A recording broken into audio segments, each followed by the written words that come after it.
Assalamualaikum warahmatullahi wabarakatuh. Bertemu lagi dengan saya, Hermin Mariana, tentunya dalam pembelajaran sejarah. Bagaimana kabar kalian hari ini? Semoga sehat selalu ya. Amin.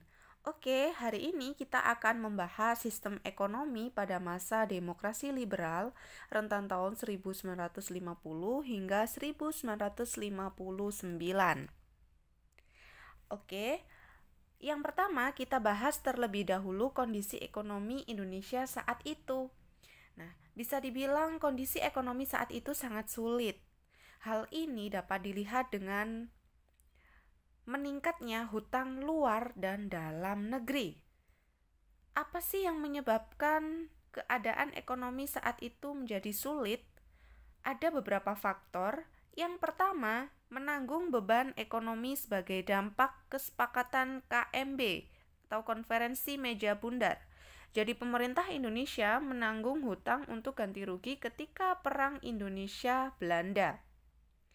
Hutang luar negeri saat itu mencapai 1,5 triliun, sedangkan hutang dalam negeri 2,8 triliun. Nah, ini menjadi beban pemerintah Indonesia.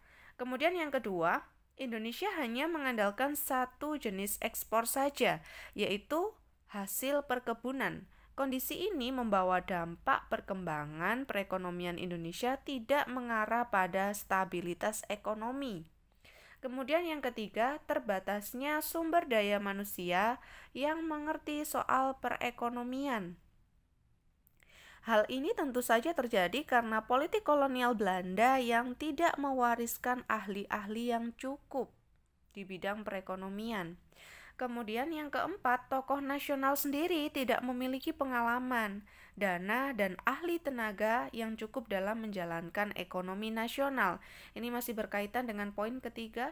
Kemudian selanjutnya yang kelima ada gerakan separatis, mulai dari PKI Madiun hingga munculnya pergolakan PRRI Permesta ya. Kemudian selanjutnya ketidakstabilan politik yang menyebabkan jatuh bangunnya kabinet mulai dari Natsir hingga Juanda.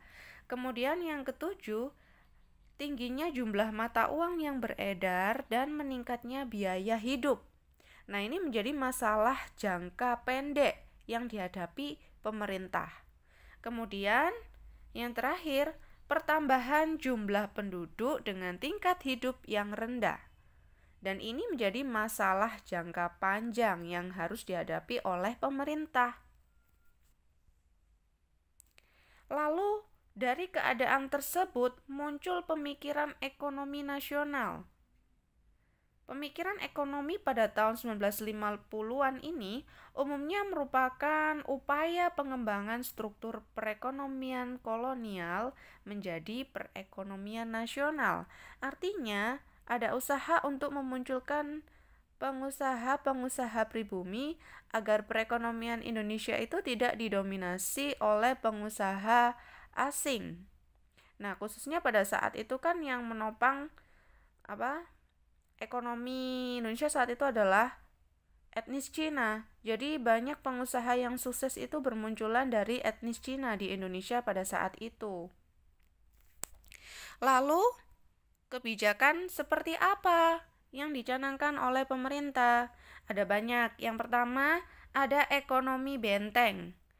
Nah, ekonomi benteng ini diprakarsai oleh Sumitro Joyo Hadikusumo, ayahanda dari Bapak Prabowo Subianto. Berawal dari gagasannya yang dituangkan dalam program kerja Kabinet Natsir dalam wujud rencana urgensi perekonomian yang dikenal dengan Plan Sumitro. Ekonomi benteng ini bertujuan mengubah struktur ekonomi kolonial ke ekonomi nasional. Sementara penerapannya, pemerintah memberikan lisensi impor khusus untuk pengusaha pribumi dan memberi bantuan kredit. Jadi pemerintah memberikan izin impor khusus hanya untuk pengusaha pribumi dan akan memberikan bantuan kredit kepada pengusaha pribumi. Kemudian, apakah program ini berhasil? Program ini gagal karena pemberian lisensi impor banyak disalahgunakan. Dalam hal ini, banyak pengusaha itu menjual belikan lisensinya pada pengusaha impor yang sesungguhnya, yang kebanyakan dari mereka adalah keturunan Cina, sehingga membuat program ini gagal. Kemudian selanjutnya ada Gunting Syafruddin. Gunting Syafruddin ini adalah pemotongan mata uang dengan memberlakukan nilai setengahnya untuk mata uang yang mempunyai nominal 5 gulden pada mata uang Nica dan De Javasche Bank. Jadi untuk mata uang Republik Indonesia atau ORI itu tidak dipotong. Yang dipotong adalah mata uang Nica dan De Javasche Bank. Dan yang berlaku adalah setengahnya, setengah dari nilai yang dipotong tadi. Misalkan 5 gulden atau 5 rupiah saat itu menjadi 2,5. Nah, untuk yang sebelah kiri bisa dipakai sebagai alat pembayaran yang sah dengan menukarnya ke bank Indonesia. Nah, itu nanti akan diganti dengan mata uang rupiah, ORI. Kemudian yang sebelahnya untuk beli obligasi atau pinjaman nasional, itu yang sebelah kanan. Nah, tujuannya apa sih Gunting Syafruddin ini? Tujuannya adalah mengurangi jumlah uang yang beredar karena terlalu banyak mata uang yang beredar ya. Ada ORI, ada mata uang Nica dan juga De Javasche Bank.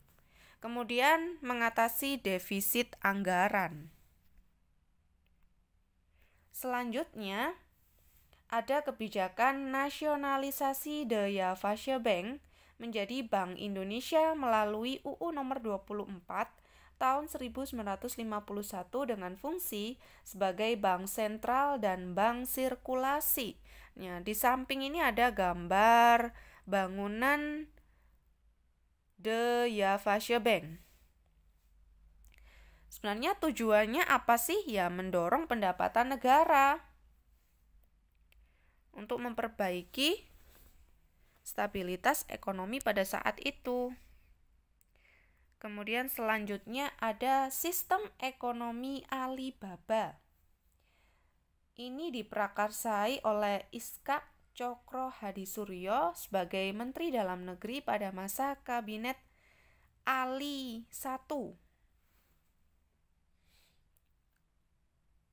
I. Sebenarnya sistem ekonomi Alibaba ini yang seperti apa sih? Sistem ekonomi yang menggalang kerjasama antara pengusaha Cina dan pengusaha pribumi. Dalam hal ini bisa dilihat dari judulnya, kebijakannya ya, Alibaba. Nah, Ali ini mewakili nama dari pengusaha pribumi, sedangkan Baba itu nama pengusaha Cina. Sehingga kalau digabung Alibaba. Nah, pemerintah menyediakan kredit dan lisensi bagi usaha swasta nasional. Nah, selain menyediakan kredit dan lisensi bagi usaha swasta nasional, pemerintah itu menganjurkan bahwa pengusaha-pengusaha Cina itu supaya memberikan pelatihan-pelatihan terhadap pengusaha pribumi, supaya pengusaha pribumi itu bisa sukses. Tapi sistem ekonomi ini akhirnya gagal. Kenapa? Karena pengusaha pribumi kurang berpengalaman dan hanya dijadikan alat untuk mendapatkan bantuan kredit. Nah, selain itu, pengusaha pribumi ini tidak siap untuk bersaing di pasar bebas. Dan lagi pengusaha pribumi, jadi sifatnya itu mereka konsumtif ya, tidak seperti pengusaha Cina. Makanya di sini pengusaha Cina itu dimintai bantuan untuk memberikan latihan.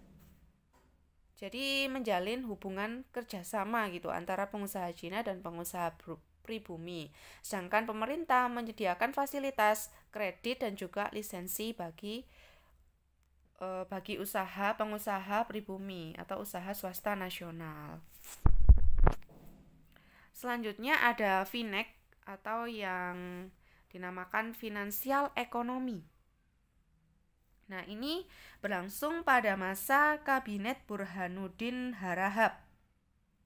Awalnya Indonesia itu mengirim delegasi ke Belanda dengan misi merundingkan masalah finansial ekonomi.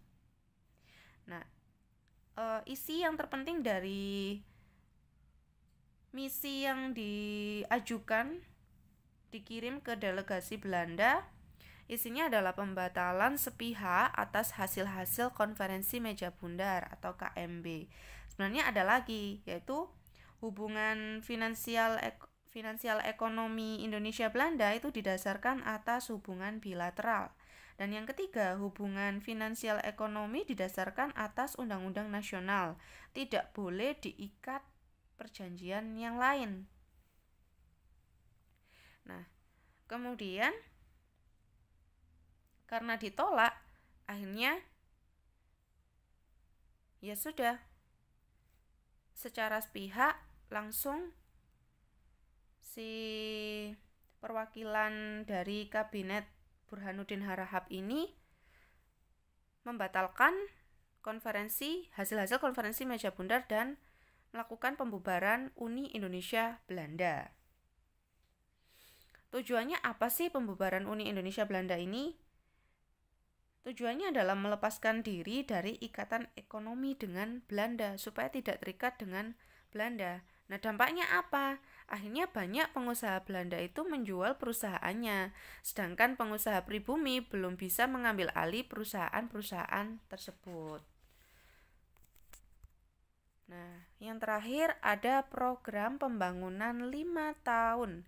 Ini pada masanya Kabinet Ali Sastro Amijoyo II tahun 1956 hingga 1960.